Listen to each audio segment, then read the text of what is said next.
Hey everyone, my name is Aniket Vashisht, and I'm a senior solution architect here at AWS, based out of Detroit, Michigan. And I have been in the industry for 10 plus years now. Previous to joining AWS, I was working for an AI startup. So I have been in this field looking at all the advancements that have been made. And I think to the previous discussion that Ron started, I think it's really important to understand the technology well. Uh, I've seen customers getting more mature, spending more time and investment to learn what exactly is this technology all about, what it can do for their business. And I think the famous old quote that you probably are better off spending more time sharpening your axe before you start going and execution and cutting those trees. So it's better to learn and spend more time and choosing the right partner to work with. Uh, that will help and go a long way in this journey. So with that, I think I'm gonna cover in next few minutes some of the AWS overview of the GenAI technology, what we do in this space, and how we approach some of the challenges in this space. So I'm gonna cover what are we doing in this space, how can data, I think, do I cover that part? I'm gonna put forward the AWS value proposition on why we think that data is the differentiator, what it means to do generative AI work with AWS, and what are some of the interesting things happening in the space that we see. Ron, I don't have access to the Q&A, so feel free to stop me if there's any questions. Ron, I will lean on you to stop and help me and answer those questions. So what we saw last year was a lot of uh, POCs. A lot of our customers were looking at this technology for the first time, trying it out. A lot of people trying to find out what does it mean, what is the foundation model, how is it different from the traditional machine learning models and AI, which models are out there in the market. And we were pretty much spread in 2023 around, hey, we want to do this POC. Can we get started? What does it mean? Why are there so many FM models out there? How do we choose right one? So that was majority of what we saw in 2023 in the market. A lot of customers trying that. So just to level set, I think last year there was a lot of uh, people interested to try these things out, and really that's we call that as a year of POCs because that's what was happening in our space in this market. Whereas this year we see a lot of customers actually moving to production. By that I mean a lot of technology in this space is actually being used on the production level workloads. People are now looking at, hey, I know this works. How can I customize it? I don't want to use an open source model and pass on my confidential information. How do I customize it? How do I make sure that it's doing what I need it to do? How can I scale this? They want to use some models for their internal users. They want to use something for their external. They are trying to figure out what would be the best strategy to do that. How can they manage risk? Cost is also a factor. Initially, this technology with all the buzz around it, people were not looking at the cost. But I think this year we are seeing people, hey, we know it works, but how do I optimize it? I don't want to spend that much money based on my ROI. How do I make sure it's I'm keeping a tab on the cost? So that's where we are uh, right now, and we are working with a lot of customers who are running this workload in the production environments. So I think the fundamental shift is when you are in the POC stage, you don't care about a lot of things. You don't care about the risk. You don't care about a cost a lot. You are interested to see if even if this technology works. But when you talk about the production workload, you talk about risk. You talk about resiliency. You talk about fundamental shift in how you approach this. So I think that has changed, and we are seeing a lot of our customers asking us questions around that. So what we see happening, I think covered in the previous session as well, generative AI has a great potential to impact the business value, creating new experiences, creating conversational interfaces that can be chatbots to improve the employees and the customers experience. We are seeing a lot of companies doing it first for their internal employees to improve their experiencing by helping them access this technology. It can be a chatbot, it can be a technology to help the developers write better code. It can be a technology for the internal consumers to extract insights from the reports and all of that. So that's where I see a lot of upcoming use cases and significant impact to value. I think developers, if there are developers on the call on the webinar, I think if you have not tried it already, it's a great experience to try and typing in NLP and hey, I need this piece of code. Can you get it for me?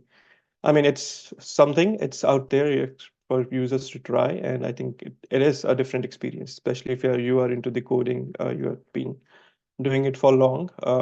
You can quickly validate how good it is doing, but definitely your experience worth trying if you are a developer, going and trying this technology for the for the experiences.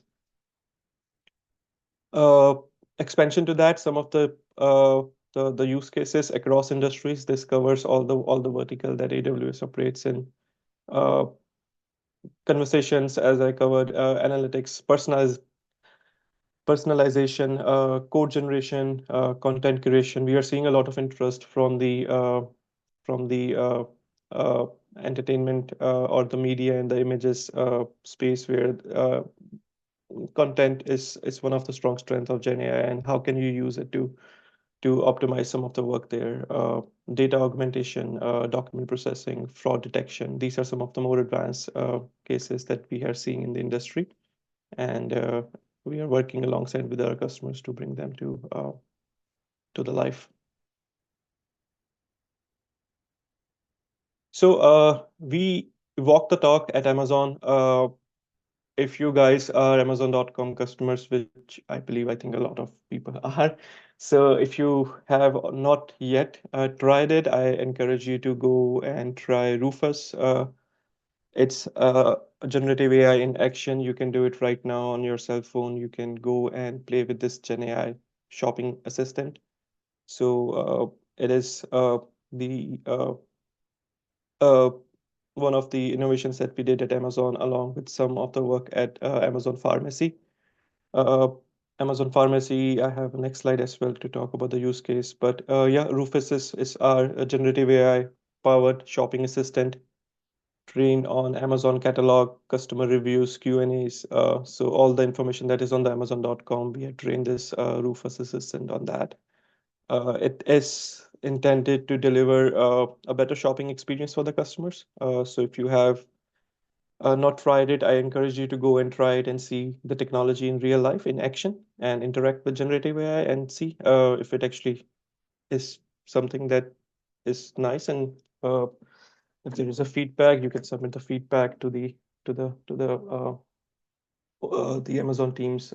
But this is actually in action. So at Amazon.com, we have always done walk the talk. We try to implement things first before we go and try and see how things work out in the market. We try to implement on our own product and businesses. So we've done it with Amazon.com and Rufus. We have done it with Amazon Pharmacy. So if you guys have used the Amazon Pharmacy, it's a digital pharmacy. They have used a generative AI model to bring value to the patient. It includes the patient coming in and getting some understanding of the estimated pricing, some support. It started in 2023, and now they have actually rolled it to the full level production. So it's there. This also, I think, addresses one of the concerns with generative AI on security. This is HIPAA compliance for privacy. Anything to do with the healthcare sector and patient information, it has to pass through all of those compliance and privacy and security matters. So we have done that. We have achieved that with the implementation at Amazon Pharmacy. So just to uh, put emphasis that hey, this technology can be deployed in those sectors which have strong compliance and uh, privacy privacy concerns. So if implemented correctly, I think yeah, this technology works, and Amazon Pharmacy is an example of it in live functioning. So I think I'm gonna skip through it. I think Don covered it. So we at AWS, Amazon.com is being driven by AI and ML for over the last 25 years. But I think one of the biggest factor is your data. How do you how do you prepare your data? How do you build your strong data foundation will really dictate how fast you move with this technology. So generative AI, if you look at it, it's just the tip of the iceberg. Below, you need to have a strong data foundation that includes, hey, how are you storing your data? What type of governance you have on top of it? What type of integrations you have? How are you doing analytics and your data lakes, how you have set them up? A lot of those things will dictate how faster you move with this initiative on GenAI. And that really is your differentiator. So generative AI is out there. It does thing. It can tell you, hey, list how many countries in the world. It will tell you. But what does it mean for your business? I think to customize it, really data is your differentiator. So generative AI that knows your business and your customer is where you want to go in the future. And to do that, you need to bring your own data and customize these LLM models by these three techniques out there right now to be able to make the general generative AI your generative AI model. So you do that by RAG. I think some of the earlier discussion in the session. That's one of the techniques. So you do that by giving it access to the knowledge bases. You can fine tune the LLM models, and there's a mechanism called continued pre-training. Uh, I'm not going to go deeper into these considering time, but these are some of the mechanisms. The easiest one is on the top, RAG. These techniques are out there to help you make a general generative AI model learn about your business and do the things that you want it to do. Uh, and yeah, I think that's the way to go. So just what I mean by general to more personalize an example while booking and travel itinerary, I think the ultimate experience would be, hey, I want to book something. So based on your previous historical data, it's actually giving you the flight and the hotel inventory recommendation and promotions based on your details. So rather than doing it on a general level search, it would be great experience for your users if you can give them customized itinerary based on their historical data. So that sort of customization, that sort of capability will really differentiate your business or your implementation of generative AI from the rest of the world. So really, the key here is to start thinking of, hey, how do you customize? How do you make an available generative AI model to learn about your business and to help your users get more specific your business specific recommendation, not the general data available on the internet. So to do that, you have to do build the foundation. So data strategy is really important. We can't talk about generative AI without talking about data strategy. So how you are storing the data, how you are integrating with the different data sources. Governance is of high importance here, how you are governing. Do you have some sort of policies on responsible AI? Are you regulating the user interactions with your LLM? Do you have some sort of prompt guidelines or guardrails around the interactions? I think that those things are also important to consider.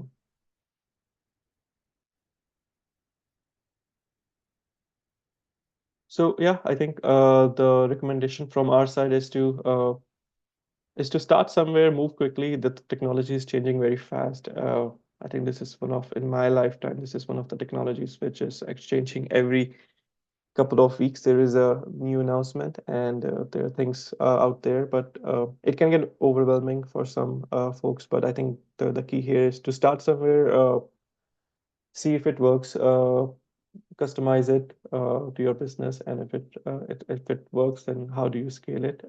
So identifying use cases that are relevant, I think that is important. Really sitting on a whiteboard and identifying, hey, what we want to do with it, what are some of the challenges that business is experiencing currently, and how can you address them, and if are there any other solution apart from generative AI that can help it solve your business. I think identify those first, and if you really think that no, the generative AI is answer to the problem, then think about the ROI, what you're going to get out of it. I think that's really important to have a solid use case to try this out. A lot of time, the POCs die down if the use case is not strong enough or if the ROI is not strong enough. So I think really spending a lot of time there. Once you do that, I think then things become easy in the scaling plan or the scaling phase. And yep, that's what we recommend our customers to do. Cover this already. Customization is the key. Security and privacy is important. How do you put guardrails around what uh, users are interacting with generative AI model? What type of prompts are allowed? I think that's really important. And ensuring that none of your data, none of your confidential data leaves your VPCs. That is really important. So you are not sharing any business specific data to train the LLM models. That is really important. So how you architect it, make sure that the knowledge bases you're using for RAG techniques are done in such a way that none of your data by design can leave your VPC. So you are not helping train the LLM models. You are just using them and using techniques like RAG to help with the customization. You're not leaking your or giving your data out to the open world. You are making sure there are guardrails around that. And then yeah, I think if it works well, then how do you talk about optimizing cost? How do you take it to the next level to scale it? I think that's really important, and we see a lot of customers right now who are talking with us on these topics. They've done some POC work, and now really it's all about, hey, can we increase or sorry, can we decrease the time of prompt response from this many seconds to X seconds? We want to increase the user experience. Hey, it's costing us this much money. Can we reduce it? So once you are have proven that the technology works, I think really you need to think about these phases during the scale as to reduce the latency. How much time does it take to get the prompt response back from an LLM model? How can you optimize for cost? I think those things come into the play. Uh, Security is fundamentally important in this space. As I said, I think architecture by design, if you're using the right technology in the right configuration, you can literally put in guardrails and blocks to make sure that none of your data leaves your VPC. That means none of your data is going out and being used to train the open source LLM models. It stays within your VPC. It stays only the users that you give access to you. It stays within that ecosystem. It does not leave your VPC. Responsible AI, I think. So test. I think a lot of testing is required in these applications. I think as spoken by one of the panelists earlier, hallucination and some of the things that are out there, they are real. I think it's only can be recovered by testing, rigorous testing. So we ask customers before you are rolling out into production, spend some time and make sure you have tested all the angles and all the various possible outcomes. At least you spend a significant time testing it, iterate, and yeah, I think if it's working or past that rigorous testing, I think it's something that that will be beneficial when you scale it out and avoid any sort of pitfalls out there. So at AWS, we classically divide generative AI stack into three layers. So we do have infrastructure for the companies out there who are looking to train their own LLM models. We do silicon level chip as well. So Trainium is our chip to train the LLM models. Infertia is our chip to get the inference from the LLM model. SageMaker is one of our service where you can actually build LLM models. You can get a model out there where you have build that model maybe in some other platform. If you want to bring in, say, you will use SageMaker. So at the very bottom is our stack for the power users, we say it, the people who are interested in training, building their own LLM models. So you're building basically your own version of, let's say, Cloud 3.5. You don't need that. You want to build your own. So you will be playing at the very bottom layer of that. At the middle, we have Amazon Bedrock. So Bedrock is our generative AI service where you can basically subscribe or you can build the applications and tool to leverage the existing LLM models out there. You can build guardrails around it. On the top, we have Amazon Q, which is an application layer. So Q is our user application, which is using LLM technology, but it is more user friendly, where it allows you to play or interact with LLM without any configuration, without any hard configuration or coding. And it really is at the very top layer, where if you are an AWS customer and you're using some of the AWS technologies like QuickSight or Connect, Amazon Q just sits on top of it and allows you to leverage generative AI based insights on top of that technology. So that's where we play. Uh, so this is, I'm just going to skip through considering time some of the slides. So I covered this already. So we play at the silicon level. We have SageMaker, which is used to build, train, and deploy ML models. Then we have Bedrock. So Bedrock allows you to get access to the foundation model via API. You can do model customization.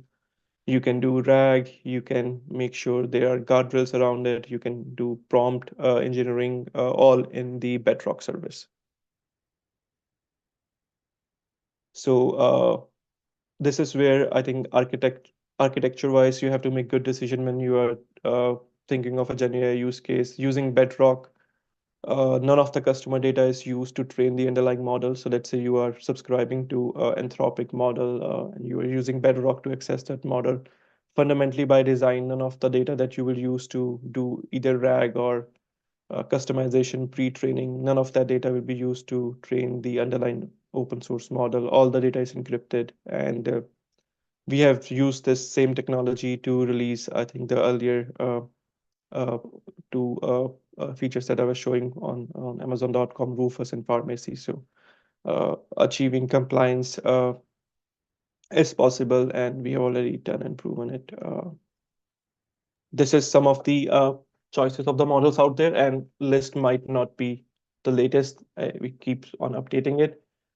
But I think Anthropic is one of our strong partners, and only through, I think, AWS, you can access the Anthropic models, the latest one, Cloud 3.5. And yeah, this list gets updated. So basically, think of it as a LLM model shop. You can come here to Bedrock and you can subscribe to any of these models to leverage your use case. There is model evaluator as part of the Bedrock service. You can ask a question, how do I know which model to choose? There is a functionality within the Bedrock to evaluate the model for your use case. So if your use case is all written out and well scoped out, you can use that functionality to pick the best model for your use case. So that is inbuilt in the Bedrock. Hey, Then we also, yeah, yeah, if we could start finishing up, I want to make sure we get to the final session. I also want to sure. point out, if anyone's having problems seeing this, I just got another note from Jeb. I think we can all see this, but alternatively, what you can do is switch to the Zoom app on the desktop. I think that works better. But if you could finish up now, that would be great. Sure, I'm just gonna wrap it up. So, give me 1 minute. So the guardrails for the Bedrock. So as I said, I think really important to set some guardrails. You don't want it to be running like a wild thing out there, doing all sort of things. So guardrails is part of the Amazon Bedrock. How do you put some logic and rules around what are the capabilities? So that is part of the Bedrock. And let's see, I'm gonna skip the queue. So queue is the application layer. So we are seeing a lot of new things happening around agents. Agents is, I think, the interesting one, where generative AI can take some actions based on the user prompt. And I think this is something that is gonna pick more steam in the coming future. Uh, so I'm gonna quickly go through it. So how do we suggest, hey, pick one of the use cases, think of all the things possible, timeline, risk, ROI, data. Selecting the right use case is really important. Spend a lot of time on training, contact your hyperscalers that you are working with. There is a lot of assessment, skills assessment, personalized training out there, programs that we are running. Feel free to take advantage of that while you are working on your use case. And yeah, get started. There is a lot of partners out there that are working with us for specific industries. They're bringing a lot of use cases to life. You can leverage those. And I think this was brought up by the previous speaker as well. Eyes wide open. The technology is changing at a rapid speed.